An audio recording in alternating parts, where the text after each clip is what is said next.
Hey everyone, welcome back to my channel. I am in the process of thinking about ways I can improve how all of this looks, but in the meantime, if you watch my videos and like them and think I can make good content before I upgrade, thanks for sticking by as I just kind of adjust to being an adult and having some disposable income. So this is my September wrap up, and we're going to do a little bit of a TBR and a little bit of what I watched. So first, I read Assholes: A Theory by Aaron James. If you've been watching my videos, you know that I have been reading this since June. It is a moral philosophy text, kind of teeny, about what assholes are, who they are, why we don't like them, why we find them morally reprehensible and repulsive. And I thought all of the philosophy stuff was really good.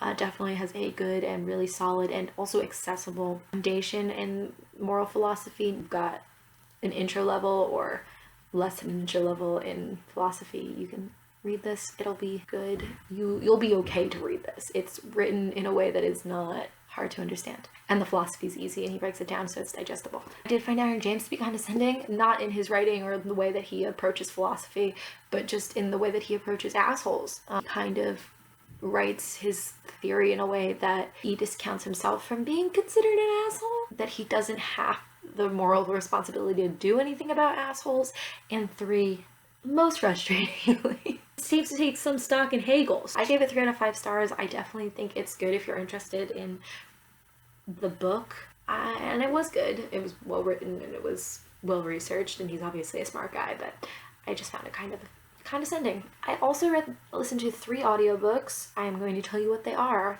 They are The Sisters by Dervla McTiernan, Body of Proof by Darryl Brown and Sophie Ellis, and Eleanor Oliphant is Completely Fine by Gail Honeyman. I'm pretty sure The Sisters and Body of Proof are available only on audio. They are Audible originals. Body of Proof was a podcast, the true crime podcast, which I find in theory really distasteful, but like everybody else, I can't really help that I really enjoy it. A woman, her name is Suzanne Pilley, who was disappeared a block less than a block from her workplace in 2010, and her body has never been found. A man has been convicted for her murder, and his name is David Gilroy. There is in my opinion, huge likelihood that he did not kill her, and in my opinion, I think he was wrongfully convicted with the evidence that they had. So it's just basically talking about the court system in Scotland and whether or not it would be possible for him to have killed her, or whether or not he was wrongfully convicted. Similarly, but it's fiction, The Sisters is a prequel to a book series by Dervla McTiernan. It is about 2 sisters who are just making their start in their careers. Maverick is a lawyer. Carrie is a cop. Maverick has been tasked to defend this guy who's being charged with the murder of his girlfriend, and Carrie just looks into it and she discovers that not everything is as it seems. I thought it was pretty good. I gave it 3 stars, and I think I am interested in reading the rest of the series, which are like full-length novels instead of just this.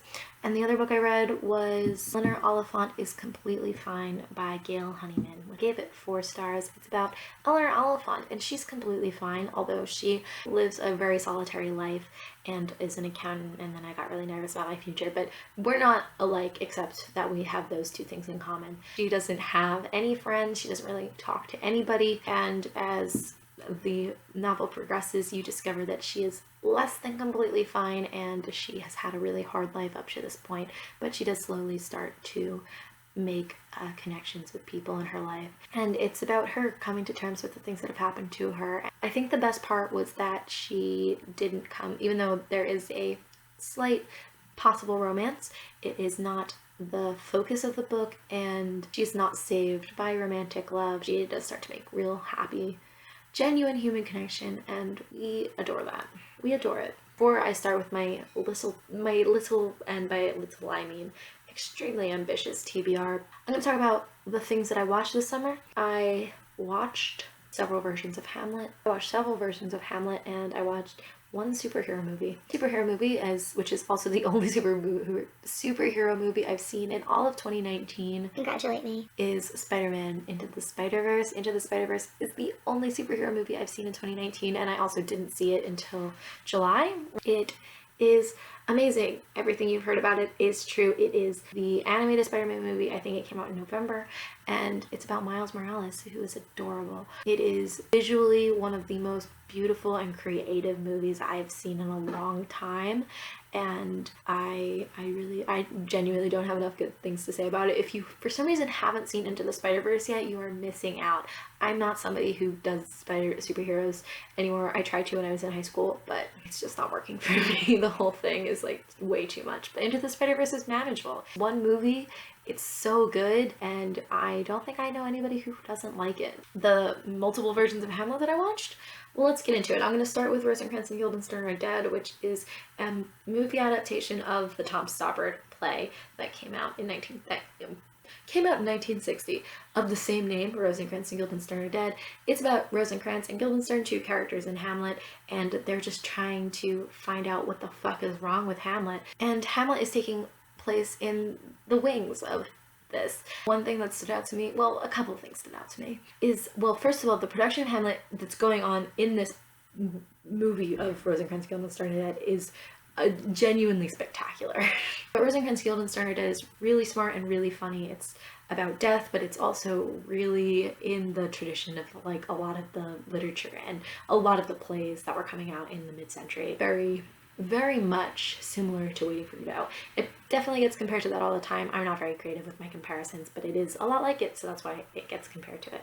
I watched the Ethan Hawke Hamlet. I'll like link you to my video. A beautiful disaster of a movie that I love so much. Michael Amoretta's Hamlet.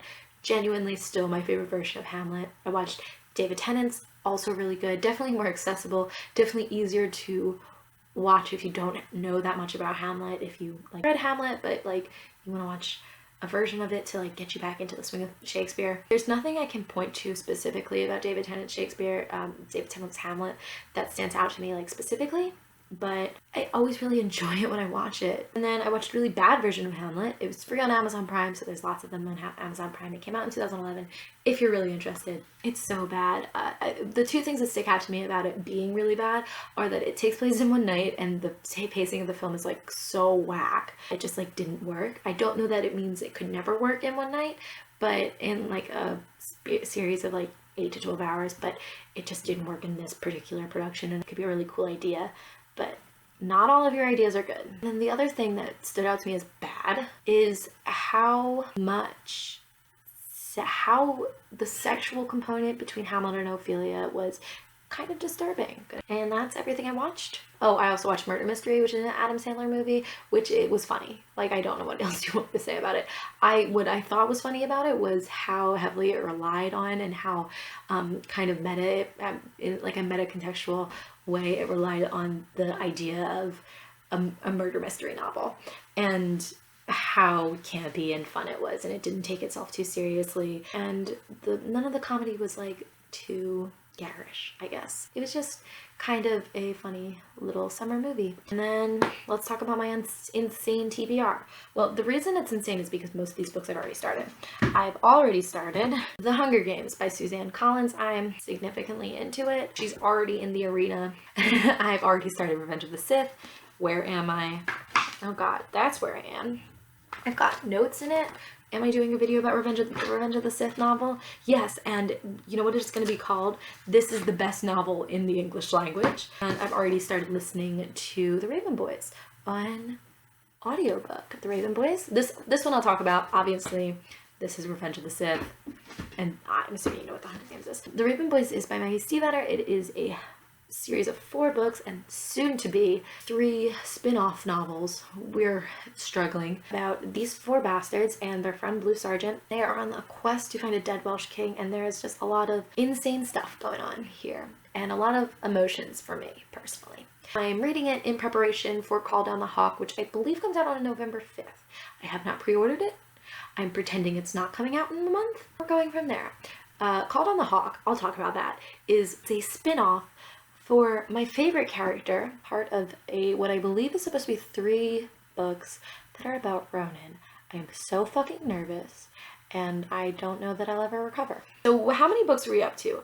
8, just so we know. So that's 8 books I'm gonna hope to get through. Also, I want to read The Chestnut Man by Soren Vedstra. It is a translation. I joined Book of the Month. So this is my first Book of the Month pick. It's from September. I got picked for October. The Water Dancer, which I think is an escaped slave. It's literary fiction. This is a translation. And I'm really excited to read this because it's a translation. I'm really excited to read the book that I picked for October because it's literary fiction. I surrounded by YA, would love to read some lit fic. I'm an English major. I'm excited to read this. This is about a serial killer in Copenhagen, I think. So that's right up my fucking alley. I want to read Coriolanus. I know I've been saying that for a couple months now, but I really am going to try to read Coriolanus this month. We're gonna get into it. I also want to finish The Alienist by Caleb Carr, which is a book about a serial killer.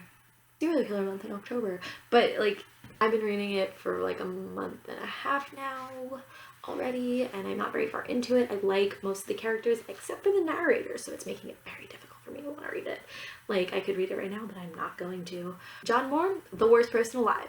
So that's basically what's going on. If you enjoyed this video, please give it a thumbs up and also consider subscribing, and hopefully I'll see you very soon with some fun videos, fun book related videos.